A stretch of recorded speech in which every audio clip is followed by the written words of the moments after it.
The transport pod glided through the star-flecked black, its silver skin shimmering with the faint blue glow of the Galactic Academy's insignia. Inside, the air smelled faintly of sterilized coolant and nervous anticipation. 20 alien students, each from a different world, sat strapped into anti-grav chairs, their eyes fixed on the holographic projection flickering in the center of the cabin. The hologram displayed a rotating image of a small, blue-green planet. Designation: the monotone instructor's voice intoned, Sol 3. Known colloquially as Earth. Classified, Deathworld Tier 2. Gasps echoed from the students, clicks, whistles, low hums, depending on the species. For most of them, death worlds were stories told in hushed tones, the kind of planets your parents threatened to send you to if you didn't eat your nutrient cubes. On the holo, the image shifted to display a human, grinning, holding a beverage in one hand and inexplicably dangling from a skateboard while being dragged by a moving car. The voice continued. Humans are unpredictable, socially volatile, and dangerously adaptive. Encounters should be approached with extreme caution, or preferably not at all. Professor Zrarkian, who resembled an 8-foot-tall crustacean wrapped in an academic robe, clicked his mandibles and floated forward. And yet, dear students, you will not merely observe from orbit. You will land. You will interact. You will survive. Or, in the case of a lazier among you, you will attempt to survive. Lurvan, a tall, slim alien with iridescent skin from the methane-rich planet Ventraxis, raised a trembling appendage. Professor, why must we study them on planet? Could we not, I don't know, watch archive surveillance from the safety of a lab? Zrarkian's black eyes glimmered. Because Lurvan, the only way to understand a death world species is to smell the chaos on their breath. A murmur swept the cabin, each student imagining what human breath might contain. Moments later, the pod shuddered through atmospheric entry. The viewports filled with clouds and flashes of city light. Below them sprawled a glittering expanse of steel and glass, the night alive with neon signs, honking horns, and strange human music that somehow reached even the pod's insulated hull. They landed in a restricted area of a sprawling city park. A small group of humans waited beyond a security barricade, waving with the casualness of people greeting an old friend instead of representatives from other worlds. Leading the group was a woman in a leather jacket, steel-toed boots, and a faded t-shirt featuring a neon-pink silhouette of a man holding a machine gun, an artifact from Earth's late 20th century. She was grinning like she'd just been given the keys to a fireworks factory. "Welcome to Earth," she said, her voice husky and unhurried, as though she had all the time in the world. "Name's Rita McAllister. Folks call me Boomer. Don't ask why. You'll figure it out if you stick around." No one in the student group moved. Boomer tilted her head, assessing them like a bouncer deciding who was getting into the club. "What, nobody speaks Terran Standard? Or are you all shy because you read the pamphlets?" Creix, a small, multi-eyed alien with a voice like a bubble popping, scuttled forward. "We were informed your planet is highly hazardous." Rita's grin widened. "Hazardous? That's one way of putting it. Sure, we've got hurricanes, volcanoes, and critters with more teeth than sense. But that's not the fun part." She turned, motioning them to follow. The alien students hesitated but shuffled after her, their steps uneven on the cracked concrete. The city loomed around them, towering buildings like jagged cliffs, flashing billboards screaming about fast food and legal services, the distant wail of sirens. Humans moved through it all with an ease that was almost offensive, weaving through traffic, shouting greetings to strangers, sipping steaming drinks without watching where they were going. Lurvan leaned toward Creix. "They don't look dangerous." Creix twitched an eye stalk. "That is exactly what terrifies me." They passed a street corner where a man in a giant foam hot dog suit argued with a man dressed as a superhero. The argument escalated until both dropped into what could only be described as a choreographed fight routine. Rita didn't even glance at them. "That's called Thursday," she said over her shoulder. "You'll get used to it."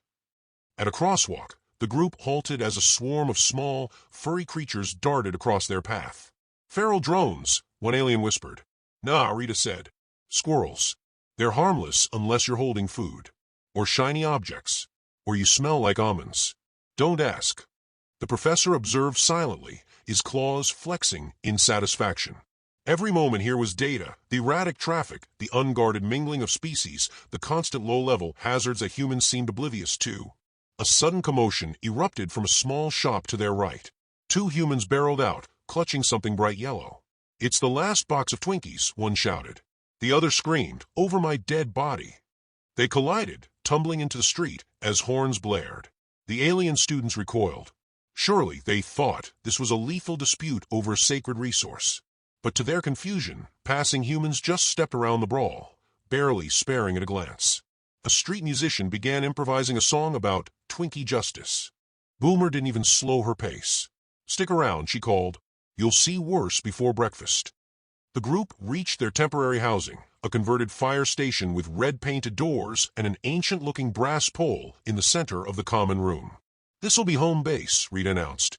"Rules are simple. Don't wander off alone. Don't pet stray animals without asking me first, and if you hear banjos, run toward the noise, not away from it. Trust me." Lurvan tried to find logic in that last instruction and failed. As the students unpacked, Professor Zyarkian took a moment to watch Rita lean casually against the doorway, eyes scanning the street like she could sense trouble approaching. He recognized it, the predator's awareness, but here it was wrapped in humor and nonchalance. The humans' danger wasn't in their size or weapons. It was in their complete comfort with unpredictability.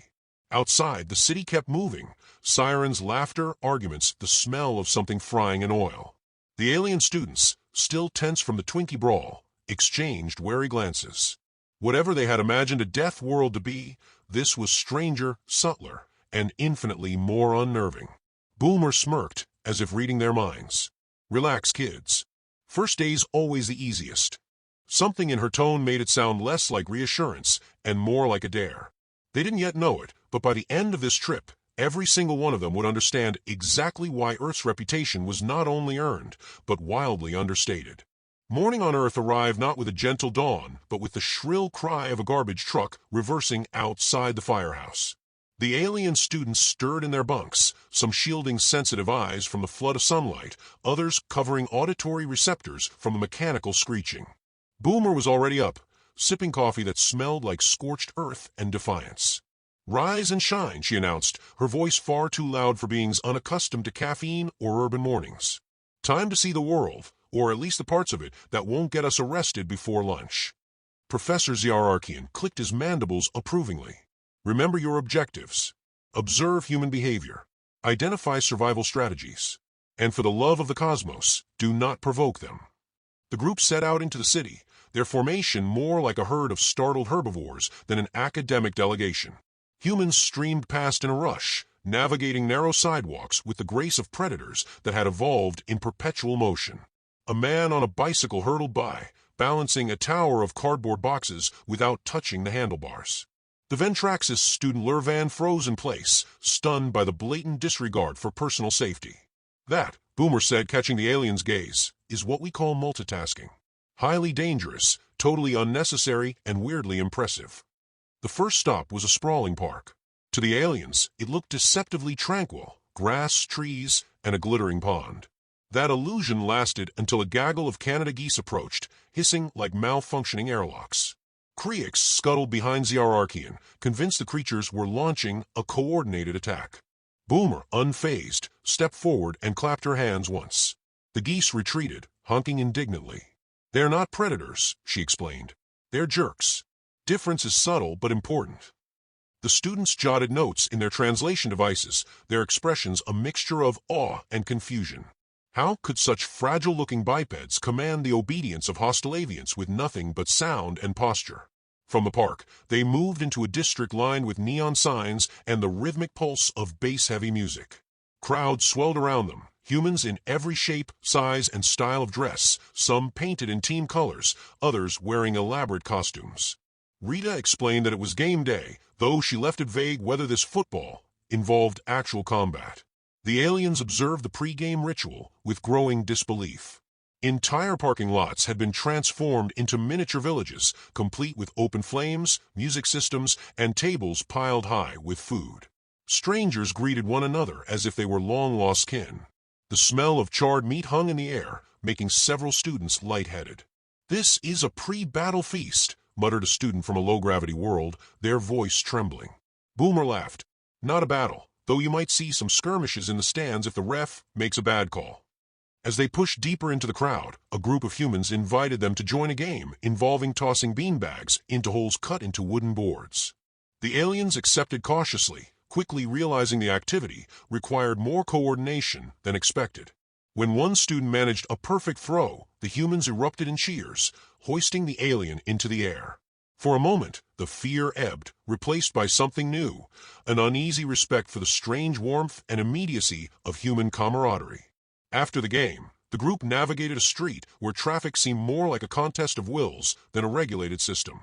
Yellow cabs swerved unpredictably, food delivery scooters darted between lanes, and pedestrians crossed wherever gaps appeared. Twice, vehicles missed the students by mere inches. No one seemed alarmed, except the aliens. "This is insane," Lurvan whispered, gripping their pack straps. "This is Tuesday," Rita corrected. In the midst of the chaos, Zrarkian noted a pattern. Humans calculated risk differently. A brush with disaster barely registered, only catastrophic outcomes seemed to warrant alarm.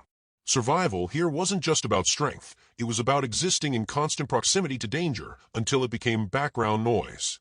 The day's final stop was a narrow street market, the air thick with unfamiliar spices and the smell of sizzling oil. Vendors shouted offers, hawking everything from fresh produce to glowing phone cases. The students were drawn to a stall where a man sold small, paper-wrapped confections. Boomer bought one and handed it to Creix. "It's called a chili pepper," she said casually. Creix took a bite without hesitation. The sound they made could only be described as an interstellar distress signal. Eyes watering, limbs flailing, they scrambled for water. Rita handed over a bottle, laughing. "Lesson 1. Humans don't just eat for fuel. Sometimes we eat things that hurt us just to prove we can." The incident left the group more cautious, but also more intrigued. Humans didn't merely survive their environment, they seemed to actively seek out discomfort, even danger, for amusement. It was a concept most of them struggled to process. As the sun dipped below the skyline, painting the buildings in molten gold, they returned to the firehouse. The streets around them shifted with the onset of night. Lights blazed brighter, music thumped louder, and the pace somehow quickened. Inside, the students collapsed into chairs, buzzing with conversation in a dozen languages. Zrarkian stood at the center, his gaze sweeping over them. "Today you have seen the surface patterns of human behavior. You have felt their unpredictability. You have learned that danger here wears many faces, some obvious, some subtle. But the deeper truth remains hidden." Boomer leaned against the wall, sipping another coffee despite the hour. Her smile was small but knowing. "Tomorrow," she said, "we'll get to the good stuff." There was no mistaking her tone. It was both promise and warning. The students exchanged uneasy glances. None of them could yet imagine what good stuff meant in the language of a death world. They would find out soon enough. The festival began innocently enough, with paper lanterns strung between the buildings and the smell of fried dough curling through the evening air. Music from a dozen street performers overlapped into a chaotic symphony, the kind that might unsettle beings raised in carefully modulated environments. The alien students, still buzzing from the day's discoveries, followed Boomer through the crowd like a small, bewildered parade. Everywhere they looked, humans laughed, danced, and shouted over one another, moving as though the night had no edges. Zrarkian observed silently, his black eyes darting from stall to stall, cataloging everything: the effortless mingling of strangers, the casual proximity to open flames, the sheer density of potential hazards. Lurvan kept glancing upward, as though expecting something to fall from the sky at any moment. The first sign of trouble was subtle, a brief flicker in the overhead string lights, dismissed by most as a harmless glitch. Then came a low hum from somewhere deep in the city's bones. The lights cut out entirely, plunging the street into darkness. Conversations faltered, replaced by a collective, expectant silence. The alien students tensed, assuming the humans would panic, scatter, or at least voice concern. Instead, someone laughed. A moment later, a portable speaker kicked on, blaring a distorted guitar riff. A group nearby began singing, off-key but enthusiastic, and the crowd relaxed as if blackouts were simply part of the scheduled entertainment. Vendors lit handheld lamps, their glow reflecting off metallic jewelry and mirrored sunglasses. The air smelled of ozone and frying oil. "This isn't an emergency?" Lurvan asked, their voice thin with disbelief. Boomer grinned in the dark, teeth catching the lantern light. "Depends on your definition. Around here, it's just an unscheduled opportunity. The opportunity, she referred to, revealed itself quickly. A man in a leather vest wheeled out a grill, igniting it with a flourish. Someone else produced crates of fireworks from an alley. Strangers began moving stalls together to create impromptu seating areas, sharing food and drinks like members of the same tribe. The alien students exchanged nervous glances. On their homeworlds, a sudden infrastructure failure would trigger evacuation protocols, government broadcasts, and immediate lockdowns. Here, it triggered a block party. Then the chaos deepened. A commotion erupted near the fountain, a woman chasing after two children, each clutching something furry and squeaking. Creax's eye stalks swiveled to focus. Are those classified fauna? Rabbits, Boomer said. Somebody's petting zoo probably lost a fence. They'll be fine. Before anyone could respond, a roar of engines split the air. A line of motorcycles swept into the street, their riders wearing matching jackets stitched with a skull wrapped in flames. Instead of fleeing, the crowd cheered. The bikers parked dismounted and began unloading more food from their saddlebags. Zrarkian stepped closer to Boomer. Is this normal? Normal's a setting on a dryer, she said. This is life. The alien students were swept into the current, pulled toward the fountain, where someone had set up a makeshift stage. A guitarist was strumming something raw and energetic, his amplifier powered by a small generator that sputtered like it might explode. Humans danced in the dim glow of open flames, their shadows sharp and restless on the brick walls. For a moment, the students forgot their apprehension, caught up in the strange, magnetic energy of it. Then a loud crash snapped them back. From a side street, a pair of humans burst into view, one carrying a bag stuffed with what looked like meat, the other shouting accusations about stealing my brisket. The chase wove straight through the festival, scattering onlookers but never disrupting the music. This is spiraling, Lurvan murmured. No, Zrarkian said, his voice low, this is coalescing. Watch closely. Boomer seemed to sense the same thing. She began issuing quick, clipped instructions to nearby humans, 2 to gather lanterns, 3 to move heavy tables into a perimeter, 1 to guard the generator. The aliens watched in disbelief as the crowd reorganized itself into purposeful units, each taking on a role without discussion or hesitation. What looked like random chaos seconds ago became coordinated motion. Within minutes, food stations were relocated to safer spots, paths cleared for movement, and the music repositioned to the center. Boomer stood on a table, scanning the scene like a battlefield commander. We've got about 2 hours before the grid's back, she called. Let's make M count. The alien students were drawn in despite themselves. Zrarkian urged them to note every detail, the rapid adaptability, the unspoken cooperation, the lack of visible hierarchy. These humans weren't just surviving the unexpected, they were thriving in it, bending disorder into something that served them. Then, just as the order within chaos seemed complete, the fireworks started. The first rocket shot skyward, bursting in red and gold above the rooftops. Cheers erupted. More followed, blue, green, white, each explosion lighting the faces of humans who looked not relieved but exhilarated. Creax leaned toward Boomer, shouting over the noise. These are weapons. Only if you aim them wrong, she shouted back, her grin never fading. As the display continued, Zrarkian felt a shift in his understanding. Every lecture he'd given about human danger had focused on their physical resilience, their resourcefulness, their capacity for violence. But here was something far more dangerous, a species that greeted disorder like an old friend, that could turn a citywide blackout into a festival without fear or hesitation. The fireworks finale sent shimmering embers drifting down onto the crowd. Humans reached up as if trying to catch the falling light. The alien students, unshielded from the heat and noise, stood frozen, not in terror, but in dawning realization. This was the essence of the Deathworld reputation. It wasn't the predators, the storms, or the hazardous terrain. It was the humans' ability to take any disruption, any crisis, and twist it into an advantage before anyone else even decided how to react. When the last spark faded, and the cheers gave way to the low hum of conversation, Boomer stepped down from her makeshift command post. Not bad for a power outage, she said, wiping her hands on her jeans. You see it now, don't you? No one answered, but their expressions told her enough. The blackout ended half an hour later, streetlights humming back to life. The humans began to pack up, moving at the same unhurried pace they'd shown at the start. For them, it was simply another night. For the alien students, it was a lesson they hadn't known they were here to learn. As they made their way back to the firehouse, Zrarkian walked beside Boomer. "Tomorrow," he said quietly, "they will understand the implications of what they've seen." Boomer's eyes glinted in the lamplight. "Tomorrow," she replied, "we'll see if they can handle it." The day after the blackout, the city seemed almost calm by comparison, though the alien students now understood that calm on Earth was merely a pause between storms. Morning light spilled across the firehouse's worn brick walls as Boomer paced in front of them, a mug of coffee in one hand and an unsettling smile on her face. "Field trip," she announced. "Final exam. You've seen humans in their natural habitat. Now you're going to survive one of our proving grounds." Zrarkian's mandibles clicked thoughtfully. "You're testing them." "I'm giving them context," she said. "It's one thing to watch from the sidelines. It's another to be dropped in the deep end." No one asked what the deep end was.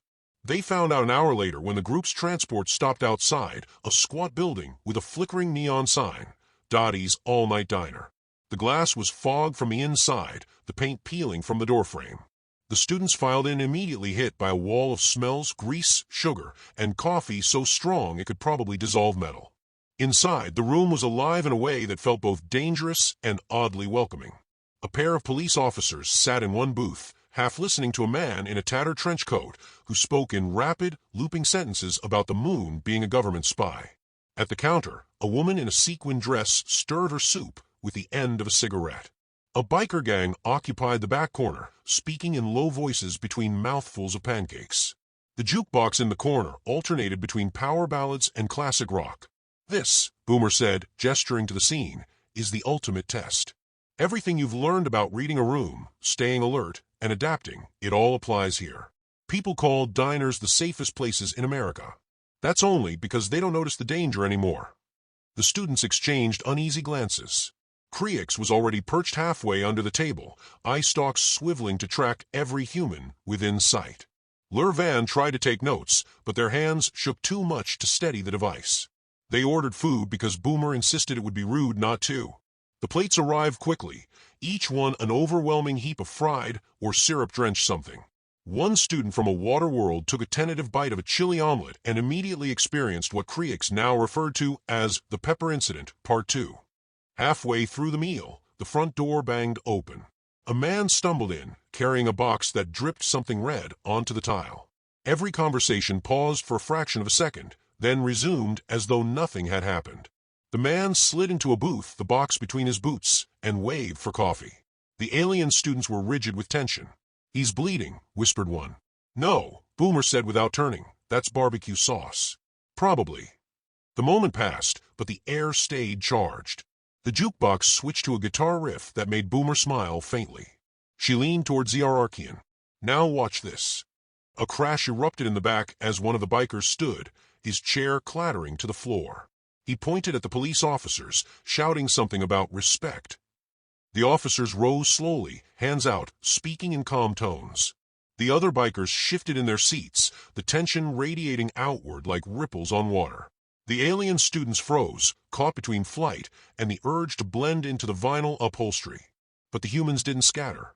They adjusted their positions, creating subtle lines of sight, some moving to block exits, others stepping aside to clear space.